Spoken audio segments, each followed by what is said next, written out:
Bonjour, chers parents, et bonjour à vous tous les enfants. Alors, chers parents, cette semaine, le caté en famille sera différent. Nous avons bien les vidéos comme d'habitude, les 3 niveaux. Simplement, vous n'allez pas nous voir, mais vous nous entendrez et vous allez pouvoir suivre les différentes parties de l'étape 4. Et ce sera également de même pour toutes les vidéos dorénavant qui seront réservées pour le caté en famille. Nous vous montrerons de façon bien spécifique les différentes parties, les textes à trous à remplir et en expliquant également les mots difficiles. Ce changement, c'est pour pouvoir répondre à vos attentes et aussi essayer de vous aider face aux difficultés que vous rencontriez par rapport aux réponses, à certaines réponses que vous n'arriviez pas à trouver. Donc, je vous dis tout simplement bon cheminement et bonne semaine à vous. Bonjour chers parents. Alors, nous allons entamer cette semaine en caté famille, l'étape 4, avec les CM2, Dieu nous rassemble. Mais nous faisons un petit résumé pour pouvoir mieux comprendre de ce que les enfants ont fait la semaine dernière. Après avoir nourri la foule, Jésus explique qu'il est venu pour donner un autre pain qui ne donne pas simplement des forces à notre corps, mais une nourriture pour la vie éternelle. Je suis le pain de vie. Ils ont découvert que ce pain de vie est l'Eucharistie. Cette semaine, en entendant le discours sur le pain de vie, la foule se disperse, laissant Jésus et ses apôtres seuls. Jésus se tourne alors vers eux et les interpelle. Il leur demande s'ils veulent eux aussi le quitter au nom de tous. Pierre répond, « Seigneur, à qui irons-nous » Et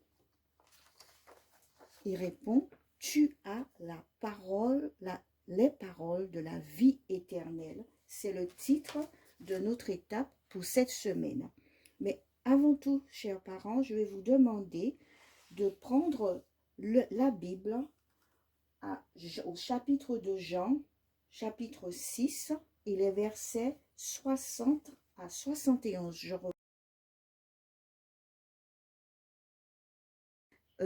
Pour pouvoir mieux suivre cette page, il vous faut impérativement lire tous les versets pour pouvoir compléter le discours de Jésus et les échanges entre Jésus et Pierre.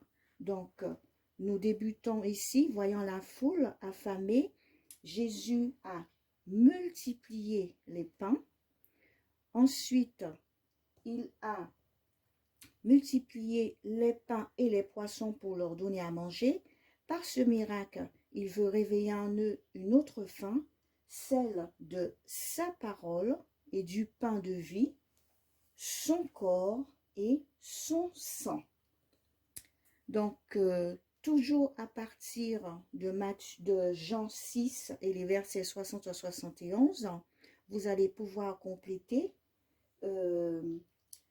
Pourtant, Pierre croit Jésus, il lui fait confiance, il a foi en lui. Pour remplir ces deux bulles, ce sont les échanges entre Jésus et Pierre. Jésus pose une question à Pierre et le titre ici correspond à la réponse. Alors, quelle est cette question que pose Jésus, que vous trouverez toujours dans les versets? Voulez-vous partir, vous aussi? Et Pierre répond, quant à nous, nous croyons. Il y a, dans cette question que pose Jésus, il parle de partir. Et partir prend deux sens.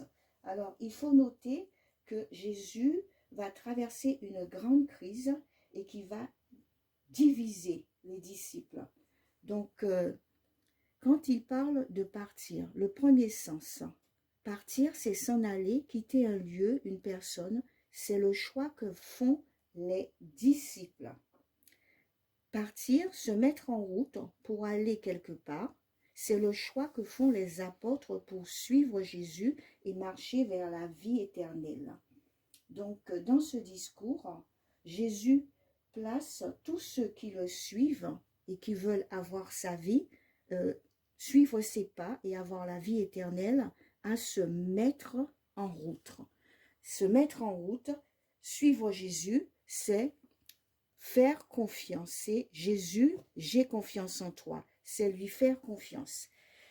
Dans toutes ces images que vous voyez ici, ainsi que les textes, ce sont les différents épisodes de la vie de Pierre et qui nous montrent, qui vous montrent comment Pierre a fait confiance à Jésus. Donc, dans un premier temps, ici, il a rencontré Jésus alors qu'il péchait. C'est la première rencontre, la première épreuve. Ensuite, le numéro 2, c'est au moment où il va le rencontrer en marchant sur les eaux. Le numéro 3, c'est lorsqu'il est en train d'échanger avec lui, avec Jésus.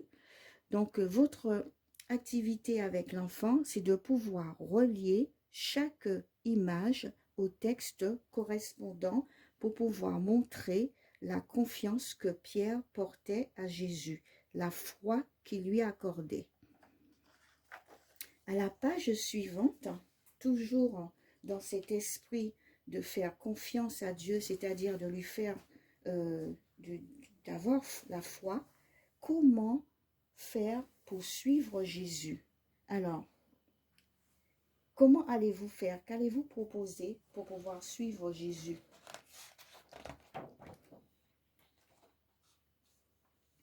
Il faut avoir la foi. Est-ce que vous savez, vous avez la définition? Avant de marquer, essayez de voir avec votre enfant, de vous donner une définition. Avoir la foi, c'est croire en Dieu et lui faire confiance, c'est croire en Jésus et en tout ce qu'il nous dit.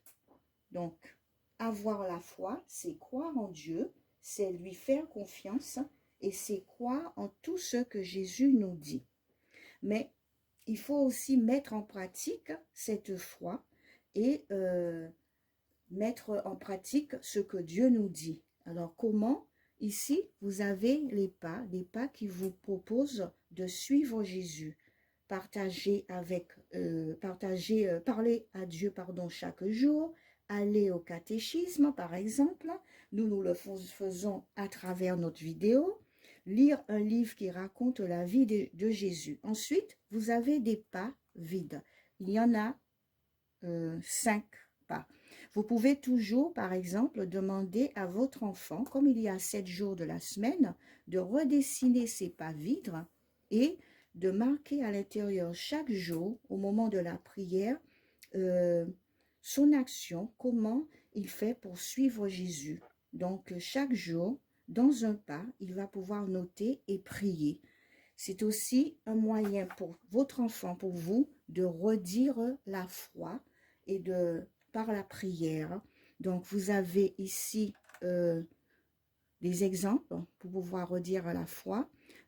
Sachez que ce sont aussi des prières que les enfants aussi peuvent remarquer et refaire selon vous, selon eux. La dernière rubrique à retenir, comme d'habitude, vous faites un petit retour sur tout ce que vous avez fait avec et contrôlez si tout a été bien compris. Je vous dis bonne semaine à tous et à très bientôt.